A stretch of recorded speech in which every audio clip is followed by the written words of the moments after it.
Before the first note even leaves her lips, Simon Cowell looks away. By the time she finishes, his eyes are filled with disbelief. What happens next leaves the entire America's Got Talent audience frozen in silence. This is the story of a poor Filipino girl whose voice was so powerful, so raw, that people said even Miley Cyrus herself would be proud. If stories of impossible dreams, hidden talent, and emotional twists inspire you, make sure you subscribe now and stay with us till the end, because this journey will stay in your heart long after the final note fades. Her name was Liana Grace Cruz, and until the day she stepped onto the America's Got Talent stage, the world had never heard her voice. Not because it wasn't extraordinary, but because life had never given her the space to be heard. Liana was born in a small coastal village in the Philippines, a place where mornings began with the sound of fishing boats and nights ended with the hum of tired generators. Her home was a one-room wooden shack patched together by her father's hands, standing just strong enough to survive the storms that came every year. Music entered Liana's life before she could even understand what it was. Her mother used to sing while washing clothes by the river, old Filipino lullabies mixed with whatever Western songs she heard on a crackling radio. One day, when Liana was 6 years old, a song played that changed something inside her. It was a Miley Cyrus song, drifting through the air from a neighbor's radio. Liana didn't know English well, but the emotion in the voice felt like it was speaking directly to her heart. From that moment on, she tried to copy the sounds, the power, the feeling, singing quietly so no one would tell her to stop. Life, however, was not gentle with Liana. When she was 9, her father was injured in a fishing accident that left him unable to work. Her mother began taking laundry jobs, and Liana started selling small snacks after school to help pay for rice and electricity. Singing became something she did alone, late at night, when the house was quiet and the world felt less heavy. She would stand outside under the stars and sing softly, pretending she was on a big stage somewhere far away. The first twist in her story came when her mother fell ill. Hospital bills began piling up, and Liana stopped going to school regularly. Music felt selfish then, like a dream she could no longer afford. She considered giving it up completely. But one night, while waiting outside the hospital, she sang quietly to calm herself. A nurse passing by stopped and listened. That nurse later told her something that Liana would never forget. She said that voice like that does not belong in silence.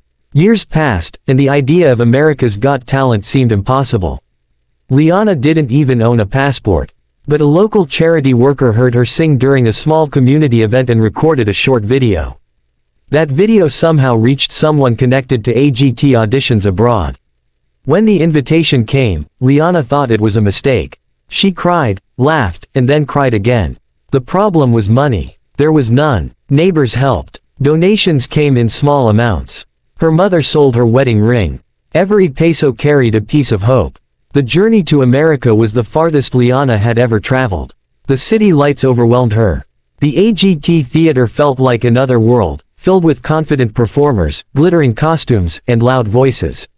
Liana wore a simple dress borrowed from a charity group. Her hands shook as she waited backstage. She had never sung into a professional microphone. She had never stood in front of judges whose opinions could change her life in seconds. When her name was called, she walked onto the stage slowly, blinking against the bright lights. Simon Cowell looked down at his notes. Sophia smiled gently. Howie leaned forward. Terry Crews asked her where she was from, and when she said the Philippines, the audience applauded politely. Simon asked why she chose to come. Liana hesitated, then said she was singing for her mother, who was watching from a hospital bed back home. Then came the moment no one expected. The song she chose was a Miley Cyrus ballad, known for its emotional depth and vocal power. Some people in the audience exchanged doubtful looks. It was a risky choice. Even Simon raised an eyebrow. The music started, and for the first few seconds, Liana's voice was soft, almost fragile. It sounded like fear, like someone afraid to take up space. And then something changed. Her voice rose, not in volume alone, but in emotion. Pain, hope, love, and years of silence poured into every note.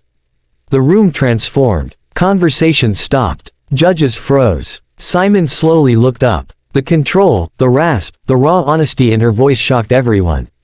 It didn't sound like an imitation. It sounded like truth, like a young girl telling her entire life story in 3 minutes. Halfway through the song, Liana closed her eyes. Tears streamed down her face, but her voice never broke. When she reached the final note, she held it with a strength that felt impossible for someone so young. The silence afterward was heavy, almost sacred. Then the audience erupted. People stood. Some cried openly. Simon didn't clap immediately. He just stared. When he finally spoke, his voice was different. He said he had heard that song many times, by many artists, but never like that. He said it felt honest, and honesty cannot be taught. Sophia told Liana that her voice carried both suffering and hope, and that was rare. How he said the performance gave him chills. Terry wiped his eyes. Another twist came when Simon said something unexpected. He said that performances like that remind him why the show exists. He said that fame is not the goal, but moments like these are.